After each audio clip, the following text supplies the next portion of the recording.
আসসালামু আলাইকুম everyone, welcome back to my new video. It's Mahbub হ্যাঁ টুডে গাইস, ফাইনালি হাঁটতে হাঁটতে চলে আসলাম আজকে একটা নার্সারিতে। আর নার্সারিতে আসার পরিকল্পনা ছিল না, আর হঠাৎ আসলাম হচ্ছে নাইমদের বাসায়। আর এই হচ্ছে আমার বন্ধু নাইম। নাইম, কেমন লাগতেছে? ভালো। বন্ধু, তোমাদের এই এলাকাটার নাম কি জানি? ডুলিপাড়া দ্বিতীয় মুরাদপুর। আচ্ছা, যাই হোক, এই নার্সারিটার নাম কি? নার্সারির নাম হলো Dulipara green nursery. Green nursery. So finally হাঁটতে হাঁটতে চলে আসলাম এই নার্সারিতে। সো আসার পরে চিন্তা ভাবনা করলাম যে একটা ভিডিও করি, আর যেহেতু এখন চলে যাব আর গেলে হয়তো এগুলো মিস করবো, কারণ আসছিলাম হচ্ছে 11টার দিকে, আর প্রায় এখন 2টা থেকে 2:30 বাজে গেছে। আর যেহেতু আমার সময় নাই হাতে, কারণ আমরা you know that we have academy, আমাদের একাডেমি আছে, আর ওখানে আমার কিছু রেসপন্সিবিলিটি আছে। সো ভাই কল দিল যে মাহবুব তুই কোথায়, তুই একাডেমিতে আয়, আধা ঘন্টার মধ্যে আয়। তারপরে চিন্তা ভাবনা করলাম যে হ্যাঁ, আমার যাওয়া উচিত। So that's why right now at this moment I am here. So আসার পরে চিন্তা ভাবনা করলাম যে একটা ভিডিও করি। আচ্ছা কাকার, যাই হোক, আমরা নার্সারি যাদের ওনার মানে ম্যানেজার, তাদের সাথে একটু কথা বলো যে আসলে একটা গাছ কয় টাকা করে পিস। কারণ শহরে অনেক আছেন শৌখিন মানুষ, তারা ছাদে গাছ লাগায়, আর অনেকে জানে না যে গাছ কোথায় কোথায় পাওয়া যায়। আর আজকে মোটামুটি একটা ডিটেলস জানাবো, যেহেতু আমি আসছি আর এটা ভিডিও হবে না, এটা কোনো মানেই হয় না, ঠিক আছে, মানেই যায় না।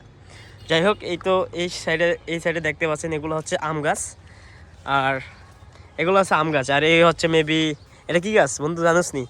এটা হচ্ছে হলো লেবু গাছ। হ্যাঁ, লেবু গাছ। আর এই সাইডে আছে, এটা কি গাছ জানি না ততটা, আই এম নট শিওর।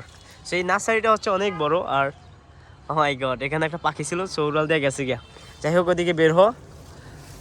তো আসছিলাম হচ্ছে নাইমদের বাসায়, ঠিক আছে, যেহেতু কুমিল্লা পড়াশোনা করি, আর নাইম আমার একটা ফ্রেন্ড। নাইম বলতেছে মাহবুব তো যাইতেই হবে, আমার বাড়িতে বাড়িতে মানে বসে, আর আমার অনেক রিকোয়েস্ট করতেছে। সো তারপর ভাবলাম যে আসলে যাওয়া উচিত। So finally I am here. তো নার্সারিতে আমি একটু দেখাই গাইস, যেহেতু এটা অনুমতি দিয়েছে ভিডিও করার। আর একটু দেখাই, ওই যে বড় ভাইগুলোকে একটু কথা বলতেছি, একটু ওয়েট। আচ্ছা যাই হোক, আমরা একটু এই সাইডে একটু আগে দেখে, হ্যাঁ চলুন। এই সাইডে হলো বৃক্ষ রোপণ করতেছে, আর ছোট ছোট গাছ। আর এই সাইডে হচ্ছে দেখেন গাইস, কত সুন্দর সুন্দর গাছ। হ্যাঁ, আর কত সুন্দর সুন্দর গাছ। আর এখানে হচ্ছে গোবর, যেটাকে বলা হয় জৈব সার। আর সারা আমাদেরকে পড়াইছিল জৈব সার দিলে নাকি প্রত্যেকটা গাছে অনেক মানে হেলদি হয় আর কি, হেলদিপূর্ণ গাছ। সেই হচ্ছে সেই গাছ।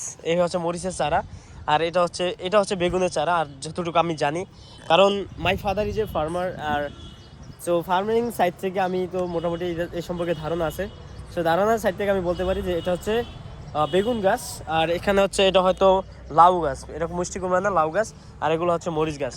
সো আর এখানে যদি আপনাকে দেখাই, এখানে হচ্ছে এই যে এগুলো হচ্ছে লেচু গাছ, আর লেচু গাছ। আর সো আপনাকে আরেকটু দেখাই। সো আমরা একটু পরে কথা বলবো হচ্ছে নার্সারির মালিকের সাথে। সো দেখা যাক। এই হচ্ছে গাইস, এখানে হচ্ছে চারা, সব চারাগুলো নিয়ে এখানে রোপণ করা, কারণ বৃষ্টিতে ভিজে গেলে সমস্যা, সে যার কারণে এখানে দেওয়া হয়েছে। যাই হোক, আমরা চলে যাই এখন নার্সারি মালিকের সাথে কথা বলার জন্য।